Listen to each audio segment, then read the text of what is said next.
올해로 저도 5학년이 되었습니다. 인생의 기본적인 것들이 익숙해질 만한 나이인 거죠. 하지만 나이 50에 접어들고 목회를 한 지도 17년, 18년이 지났는데도 좀처럼 노하우가 쌓이지 않는 인생의 기술이 있는 것 같습니다. 다름 아닌 관계 맺기라는 기술입니다.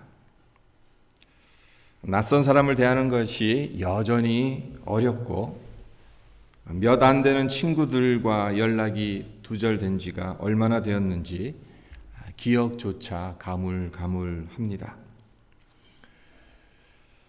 정도의 차이가 있을 뿐이지 대부분의 사람들은 관계 맺는 것을 힘들어합니다.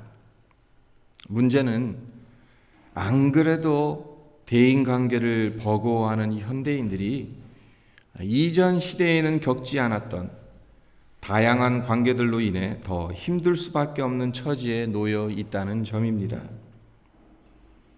저나 여러분은 토론토에 살고 있기 때문에 한국에서처럼 많은 사람들과 관계하며 바쁘게 살아가지 않고 늘 만나는 사람만 만납니다. 그래서 이 말이 무슨 말인지 실감이 잘 가지 않을 수도 있습니다. 하지만 현대 도시인들은 너무 많은 만남 속에서 필요 이상의 감정 노동에 진을 빼며 살아간다고 합니다. 이와 관련된 재미있는 기사를 신문에서 읽은 적이 있는데요. 내용인즉슨 이 시대가 어떤 시대이냐? 이혼한 전남편 전처와 관계를 맺는 법까지 배워야 하는 시대라고 어느 신문에서 이야기를 하더라고요. 이게 무슨 뚱딴지 같은 소리이냐고 생각하실 수도 있겠지만 40년 전만 해도 이혼하면 남남이 되었으니 어떻게 살아가는지 알 길이 많지 않았습니다. 이렇게 복잡한 고민할 필요가 없었어요. 하지만 오늘날은 어떻습니까? 이혼을 해도 SNS를 통해 전처와 전남편의 소식을 쉽게 접할 수 있습니다. 한마디로 이전 시대에 비해 관계로 인한 피로감이 더 많아졌다는 것인데 나름 이해가 갑니다. 그런데 피로를 느끼는 것이 비단 이것뿐이겠습니까? 우리가 간과하고 있지만 영적인 차원에서 발생하는 피로감이어야말로 정말 심각하게 생각해야 할 피로감이지 않겠습니까? 몇 가지 질문을 드릴 테니 한번 생각해 보셨으면 합니다. 성경 말씀 새롭게 다가오기보다는 너무 많이 들어서 피곤하지는 않습니까? 설교 너무 많이 듣다 보니 항상 하지 말라는 것이 왜 그리 많은지 잔소리처럼 들리지는 않습니까? 주님의 보혈, 귀가 따가울 정도로 들어서 그 은혜에 감격하기보다는 식상하게 느껴지지는 않나요? 이런 질문을 하는 것은 여러분들에게 죄책감을 갖게 하려는 것이 아닙니다. 우리의 현실을 보자는 겁니다. 우리의 모습을 볼 수 있었으면 한다는 거예요. 우리의 모습은 어떻습니까? 인간은 익숙해지면 긴장감이 떨어집니다. 당연하게 받아들입니다. 친숙할수록 감각이 무뎌져 갑니다. 여기 계신 분들 아마 대부분 누군가를 처음 사랑했던 경험이 있으셨을 거예요. 누군가를 처음 사랑했던 그때를 기억하십니까? 밤새 전화해도 보고 싶고 이야기하고 싶어서 전화를 끊지 못했던 풋풋한 사랑의 기억이 누구에게나 있을 겁니다. 어떤 분들은 여자친구를 집에 데려다 주면서 일부러 천천히 걷고 이 골목 저 골목 돌다가 집에 도착하면 아쉬워서 동네 한 바퀴 한 번 더 돌고 그러기를 몇 번을 반복하셨을 겁니다. 그러나 그러한 설레임, 가슴졸임, 갈망, 안타까움이 시간이 지나면서 익숙해지면 어떻게 됩니까? 말수가 점점 줄어들고 집에 데려다 주면서 동네를 몇 바퀴 도는 횟수도 줄어들죠. 사랑해서 결혼했는데 결혼하고 아이들 낳고 나면 무뎌져 가잖아요. 그렇다고 이것이 잘못된 것은 아니에요. 당연하고 자연스러운 겁니다. 우리의 몸, 사랑의 열정을 오랜 시간 유지 못한다는 것을 아십니까? 사랑의 감정에 영향을 미치는 호르몬이 세 가지가 있습니다. 도파민, 페닐에틸아민, 그리고 옥시토신, 이렇게 세 가지가 있다고 하는데, 도파민이라는 호르몬은 사랑하는 사람의 눈에 콩깍지를 씌우게 한다고 합니다. 일단 사랑하는 마음이 생기게 되면 상대방의 모든 행동이 예뻐 보이고 무슨 행동을 해도 다 이해가 되는 것, 그것은 바로 도파민이 왕성하게 분비되기 때문에 그렇습니다. 페닐에틸아민이라는 호르몬은 한 단계 더 나아갑니다. 그 사람을 내 사람으로 소유하고 싶은 집착을 갖게 하는 거예요. 사랑을 쟁취하기 위해서라면 죽음을 불사하기까지 거칠 것 없이 행동하게끔 만드는 호르몬이 페닐에틸아민입니다. 그리고 사랑의 완성 단계에서 흘러나오는 최상의 애정 호르몬이 옥시토신입니다. 이 호르몬은 산모가 갓난 아이를 키울 때 많이 나오는데, 이 호르몬이 나와야 산모도 그리고 아기도 심리적 안정감을 느낀다고 해요. 생물학적으로 보자면 사랑이 진행되고 성숙해져 갈수록 눈에 콩깍지를 씌운 장본인인 도파민, 그리고 상대방을 소유하고 싶어서 몸을 바짝 달아오르게 만드는 페닐에틸아민은 줄어들어야 합니다. 그 대신 이 사람에게서 편안함과 안정감을 느끼게 하는 옥시토신은 늘어나야 하는 것, 정상입니다. 생각해 보십시오.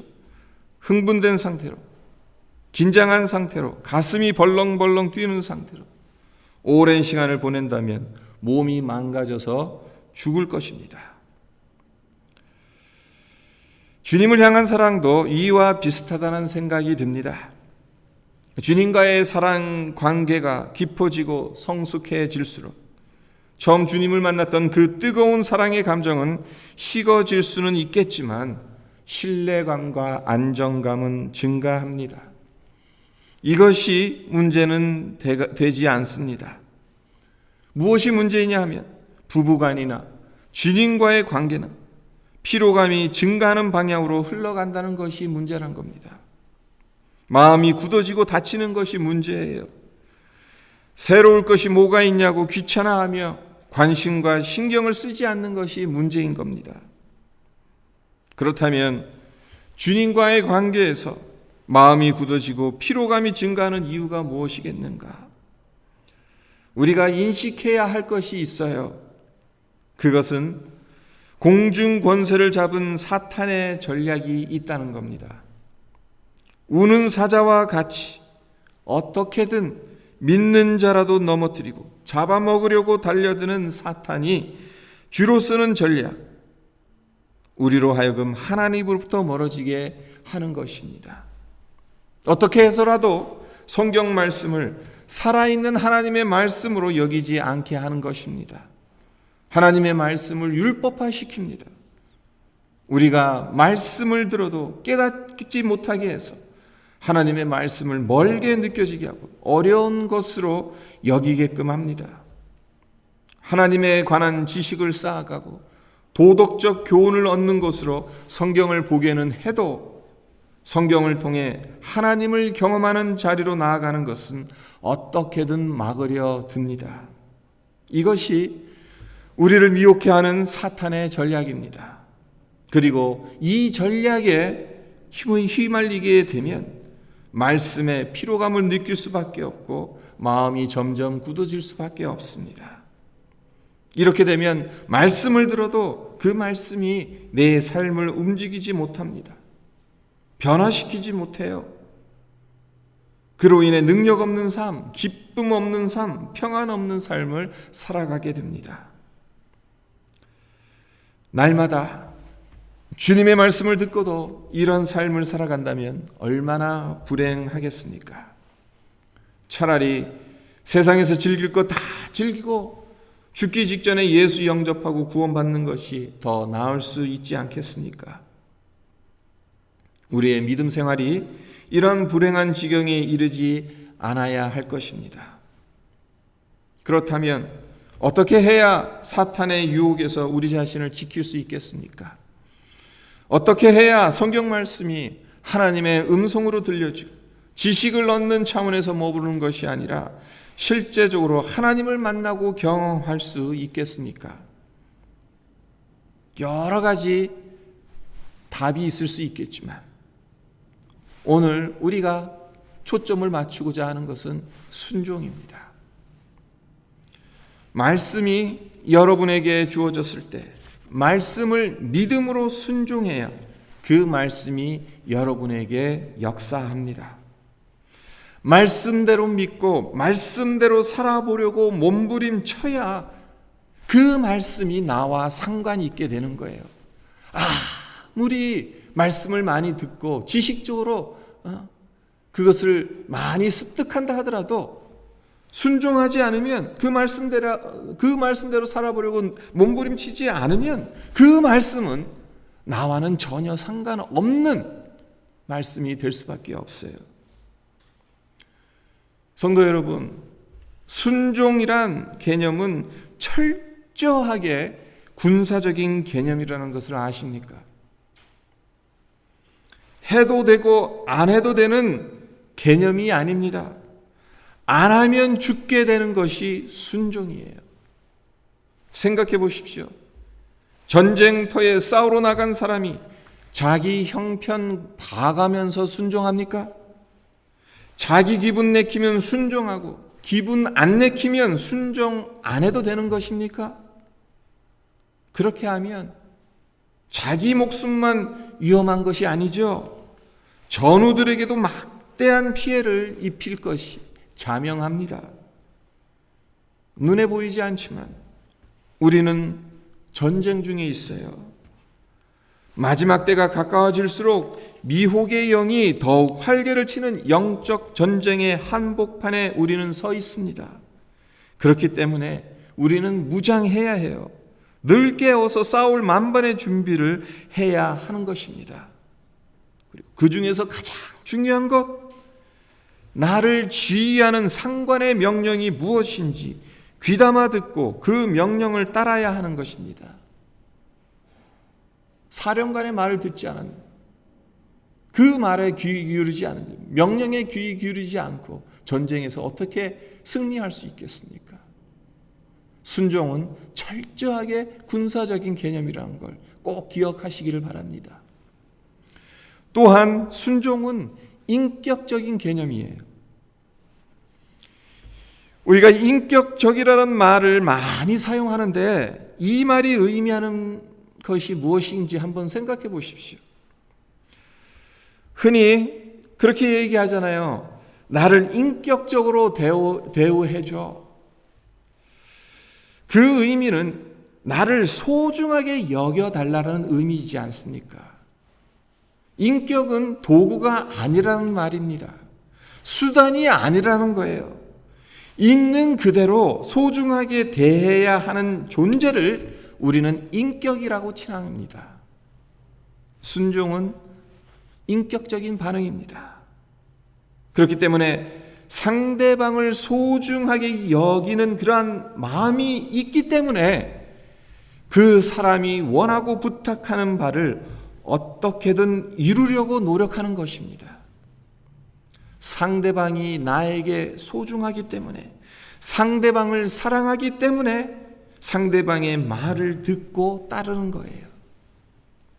그래서 성경은 우리가 소중하게 여겨야 할 모든 관계에서는 순종해야 한다고 가르칩니다.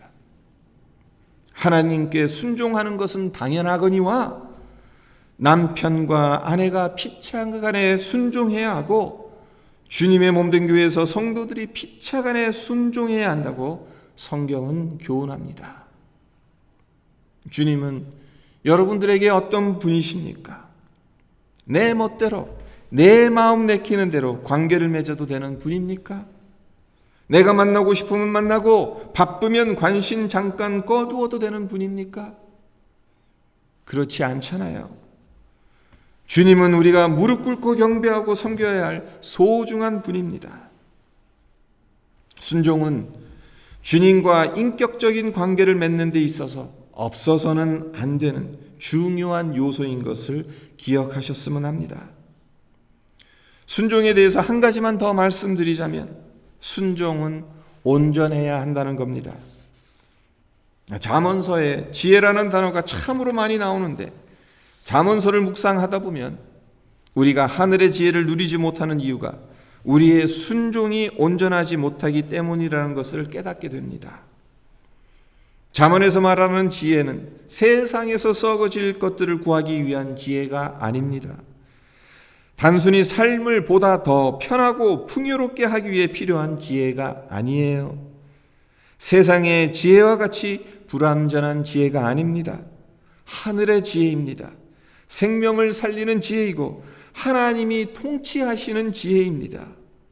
그렇기 때문에 우리에게 필요한 것은 하늘의 지혜가 온전하고 완벽하다고 우리 스스로 믿고 인정해야 합니다. 성도 여러분, 하나님의 말씀이 완벽하다는 것을 믿으십니까? 그렇다면 하나님의 말씀이 완벽하다고 믿는데도 우리는 왜 여전히 갈등하는 것입니까? 하늘의 지혜를 누리고 활용하며 살아가지 못하는 이유가 무엇이겠습니까? 혹시 우리의 반응, 우리의 순종이 온전하지 않기 때문은 아닌가요? 성경은 불완전한 순종으론 하나님을 기쁘시게 못한다고 말씀합니다. 하나님을 기쁘시게 못하니 하늘의 지혜는 당연히 언감생심이겠지요. 대표적인 예가 사울 왕일 것입니다. 사울 왕은 자기 나름대로는 하나님을 열심히 섬기려고 했습니다. 하지만 자기 방식대로, 자기 생각대로 하나님을 섬기려 했기 때문에 하나님의 노여움을 사게 되지 않습니까? 또한 초대교회의 아나니아와 삽비라도 생각해 보십시오. 그들 역시 불완전한 순종으로 인해 목숨을 잃었습니다. 아나니아와 삽비라가 소유를 팔아서 헌금을 했던 이유를 바나바가 밭을 팔아 사도들 발 앞에 두는 것을 보고 공명심이 들었기 때문이라고 해석하는 성경학자들이 있습니다. 하지만 말씀을 듣고 감동을 받았기 때문에 자신의 소유를 내놓겠다는 서원을 했을 것이라고 보는 것이 더 타당한 해석이라는 생각이 듭니다.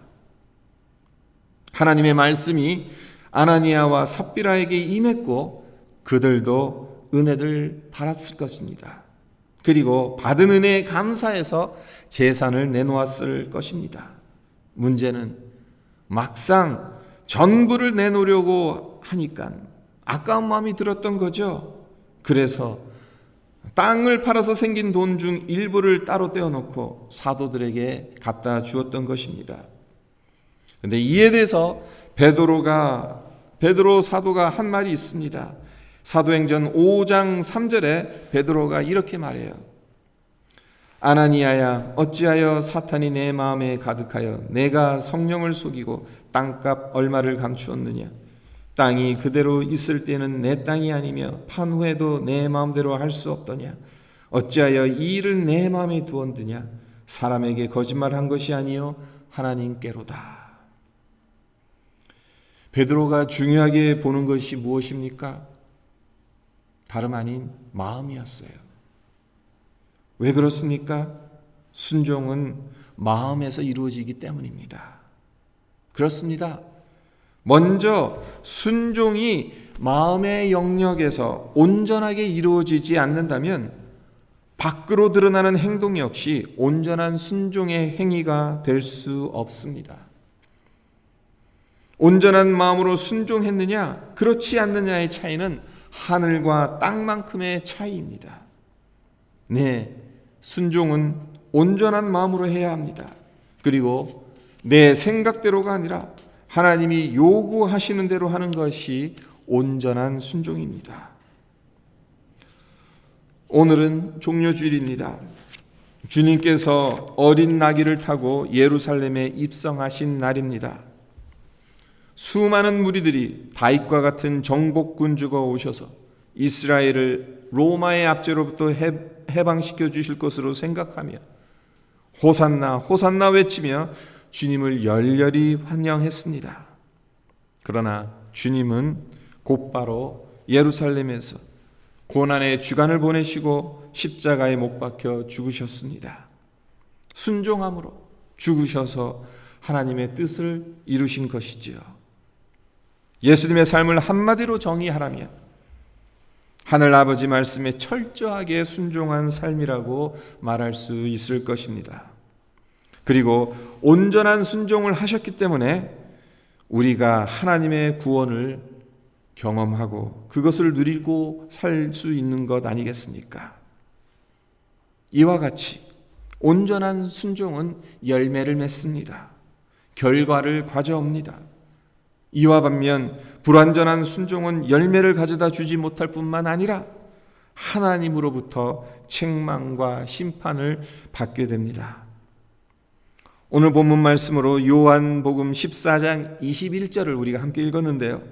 나의 계명을 가지고 지키는 자라야 나를 사랑하는 자니 나를 사랑하는 자는 내 아버지께 사랑을 받을 것이요 나도 그를 사랑하여 그에게 나를 나타내리라. 예수님은 분명히 말씀하셨습니다.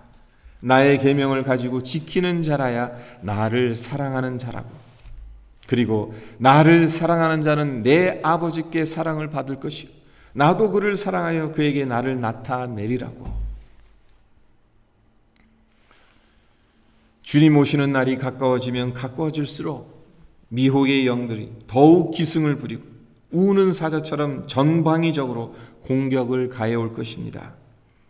그 중에서 또 마귀가 사용할 가장 강력한 전략은 우리를 하나님의 말씀에서 멀어지게 하는 것, 말씀을 들어도 깨닫지 못하게 하고 하나님의 음성으로 들려지지 않게 하는 것입니다. 주님과의 관계를 피로하게 느끼도록 만들고 무뎌지게 만들 것입니다. 우리에게 필요한 것이 무엇이겠습니까? 하늘의 지혜가 필요하지 않겠습니까? 그리고 그 하늘의 지혜를 얻기 위해선 온전한 순종이 필요하지 않겠습니까?